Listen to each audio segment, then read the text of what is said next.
Rabbi Jonathan Sacks, in his book, The Dignity of Difference, said, religion is like fire, and like fire it warms, but it also burns, and we're the guardians of the flame.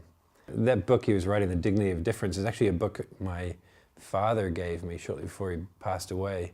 And when he died, I kind of looked in the book and I saw a little piece of paper he had handwritten some quotes, and that quote was one of them, and I've subsequently read the book. But it sums up so much, I think, of what I see in this country, in Northern Ireland, and what I see in other places of conflict, that when religion is done well, it feeds the poor, it builds bridges, it breaks down walls of isolation. When it's done badly, it can become fuel for horrendous war and genocide. My story is I'm a New Zealander by birth. When I was young, I was only about 9 years old, my parents moved to Northern Ireland, kind of with a very strong Christian commitment to being peacemakers. In the time, it was during the Troubles in Northern Ireland, 1984. It was a time when every day on the news there was a bombing or a shooting or a protest or a march or something was happening. The essence of Northern Ireland at the time was seen and felt as a place of conflict. I went to a school, the very first day of primary school, the very first question I had was from a little kid called Barry, and he said, "Are you a Protestant or a Catholic?" And I didn't know if I was a Protestant or a Catholic. I didn't know what those words really meant. And I said, well, I don't know. I went to this church down the road. It was really boring. And he said, oh, that's okay, you're a Protestant. So that was kind of my first day at school in Northern Ireland. Over the years, kind of living here, my parents were involved in working with churches and prayer groups, and they naturally gathered people together from both communities. For them, it was very natural to do that. And they had a very strong, committed Christian faith. And I think they saw part of their faith, a significant part of it, was being a force for peace in a time when this country was being torn apart, you know. So I kind of grew up into that environment. In '95, I took a gap year.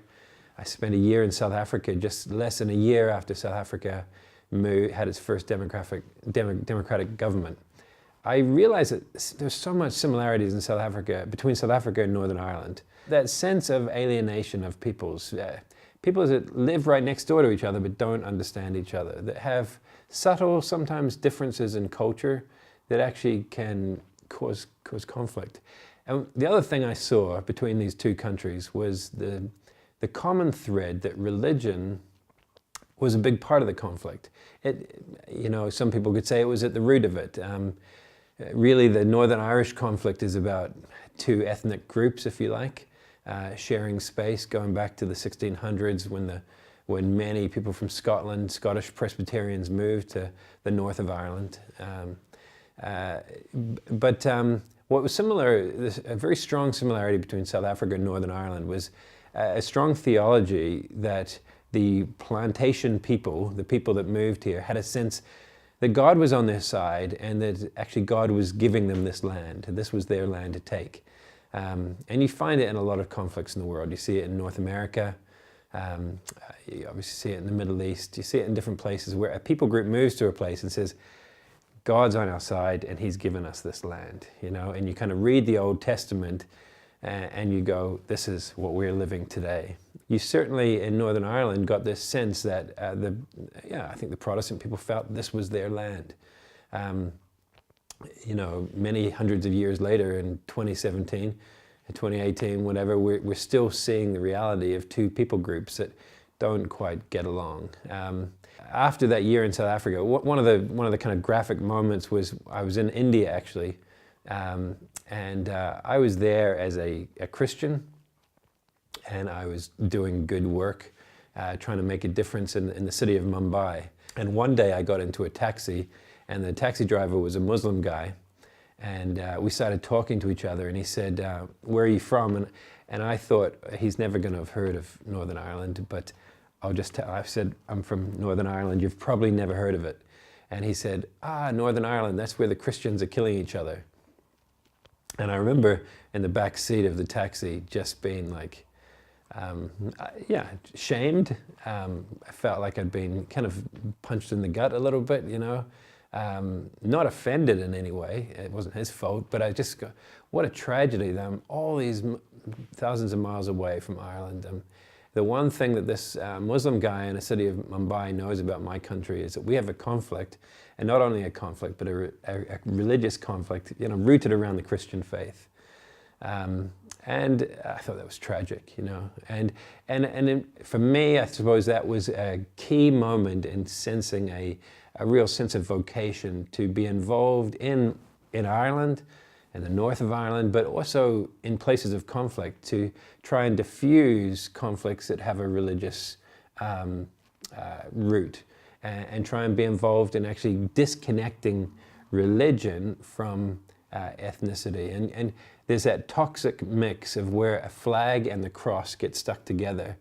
And once you believe that God's on your side, it's very difficult to resolve a conflict. A friend of mine, he always says, he says, if your enemy becomes God's enemy, you know you're worshiping an idol. And it's his way of saying, you know, really the cross is about God showing that he would rather die for his enemies than kill his enemies. And the tragedy is that cross is about, you know, Jesus on a cross saying, Father, forgive them, suffering violence, but refusing to retaliate, refusing to let his followers retaliate. In fact, telling them that the one of the greatest commandments is to love your enemies, you know, to love your neighbor. And so I think for me that's become a strong driving force. It's not right that in a country like Northern Ireland we have a religious conflict and people think that's okay. It's not okay for South Africa, it's not okay for Bosnia, it's not okay for Israel, for Palestine, for Lebanon, wherever. And I think for me, I feel a strong compulsion to be involved in kind of beginning to change the story.